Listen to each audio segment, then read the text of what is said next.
I recently had a male friend of mine tell me that it seemed to be that my posts were a cry for attention.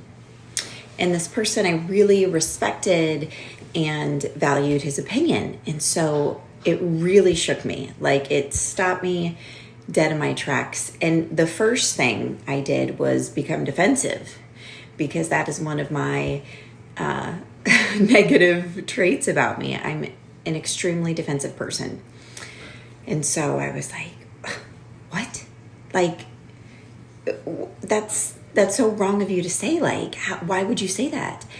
And then I thought about it. I let it settle.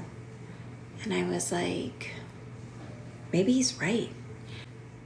Perhaps some of them are a cry for attention. And it really made me do some self-evaluation.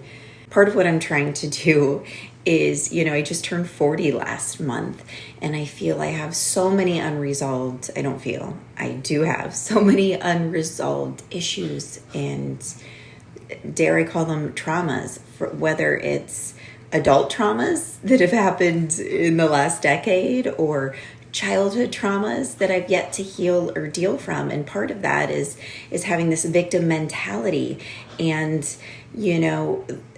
not being able to heal and let go of some of these things, and where I have been put down so much, and where I have been so lonely and just crushed again and again.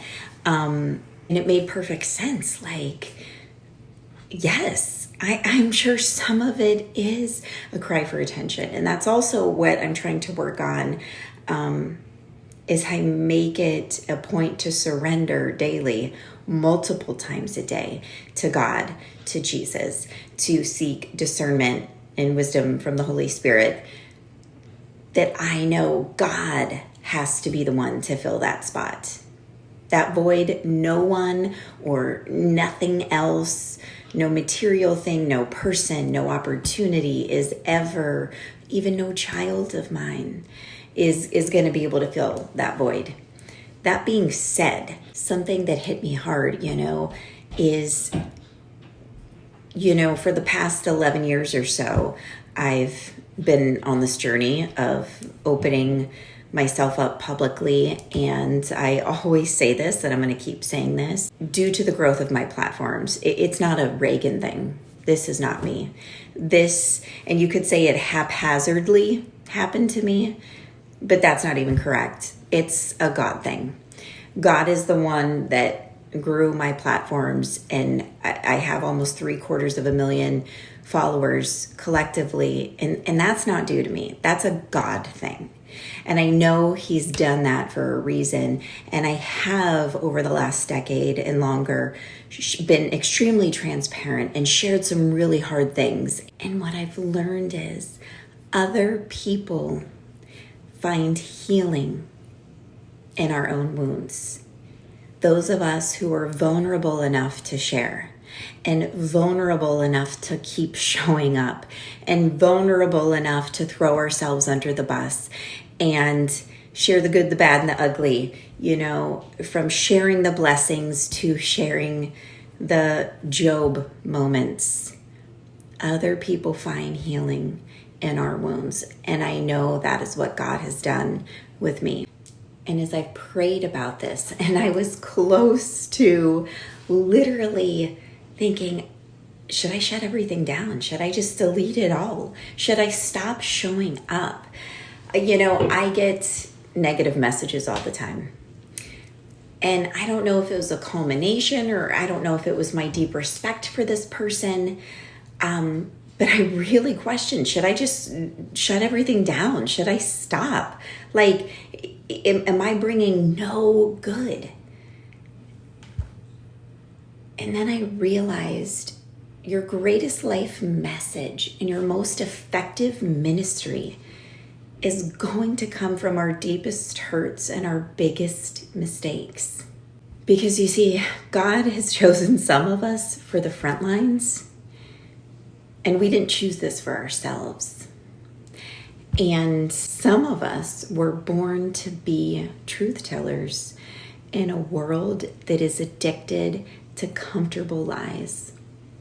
And so while I am so far from perfect and I am so flawed, and I am sure some of my content is missing the mark, and I am sure that in my low spots I am crying out for attention, because my gosh, I need Jesus more than any of you, and I need his grace and mercy, and I need God's love to fill voids that are deep.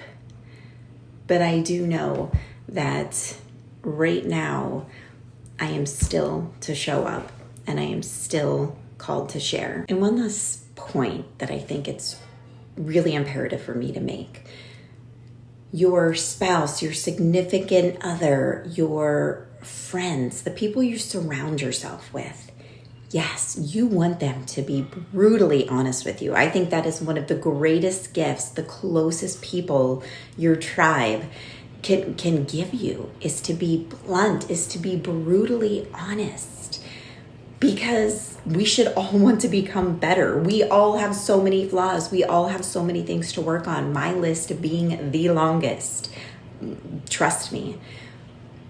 But there's a point of some people just make you feel inferior and break you down. But when they're sharing something, they should be wanting to encourage you and lift you up and support you and be like, hey, this is what I'm noticing. Let me help you. So although being extremely blunt and straightforward is one of the greatest gifts your people can give you, be very mindful, be very careful that others, if they're just chopping you down and making you feel just so bad about yourself and not trying to encourage and support and uplift you and say, okay, I'm close enough to you to share these things, so let me dig out of this hole with you. Let me help better you. Then there's something going on there. And you want to be careful who you give free rent to take up space in your mind, because the enemy is so wise to be able to use others to try to get you to stop your ministry.